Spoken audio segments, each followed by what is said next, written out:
Farmers card again যে food সিকিউরিটির জন্য আমরা অনেক কথা বলি, কিন্তু যারা ফুড সিকিউরিটি এনশিওর করে এটা হচ্ছে ফার্মাররা।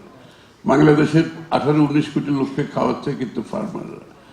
তাদের কাছে আমরা চেষ্টা করছি তো কিছু ডাইরেক্ট ডেলিভারি দেওয়ার জন্য থ্রু ফার্মার্স কার্ড, যে তাদের ফার্টিলাইজার, তাদের সিড, এই সাপোর্টগুলো যাতে, নট এভরিথিং গভর্নমেন্ট তো দিতে পারবে না, বাংলাদেশ গভর্নমেন্টের এত রিসোর্স নেই, কিন্তু আমরা যতটুকু পাচ্ছি তাদের কাছে এই সার্ভিসটা ডেলিভারি করছি, সরাসরি তাদের কাছে যাচ্ছে। কিন্তু এছাড়া বিসাইডস যারা আমাদের প্রতিবন্ধী আছে তাদের ভাতা বৃদ্ধি করা হয়েছে।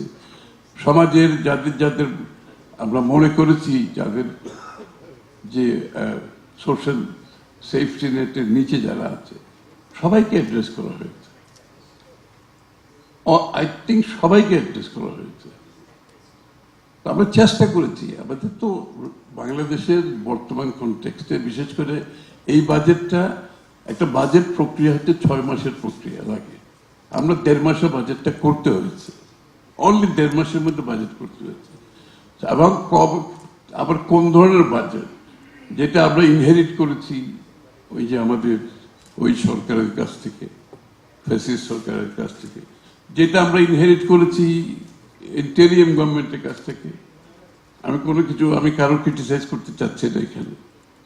It did not help.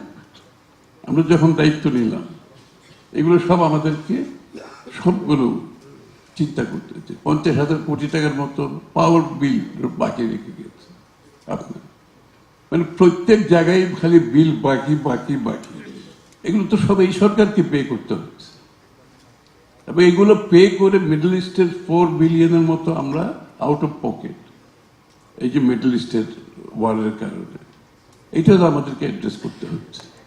সুতরাং এই সবগুলো নিয়ে 1.5 মাসে একটা বাজেট প্রস্তুত করা হয়েছে। আমি বলছি না এই বাজেটটা পারফেক্ট বাজেট।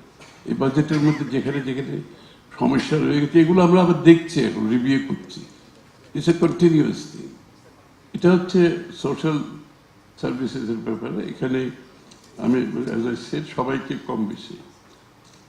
তারপরে আমাদের ফাইন্যান্সে ইমপ্লিমেন্টেশন একটা বড় প্রশ্ন আসছে। বাজেট ঠিক আছে, প্রো পিপল হয়েছে, প্রো বিজনেস হয়েছে, যে সব ঠিক আছে, কিন্তু এটা কি বাস্তবায়ন হবে কিনা, মানে অ্যাগেইন একদম একটা সঠিক প্রশ্ন।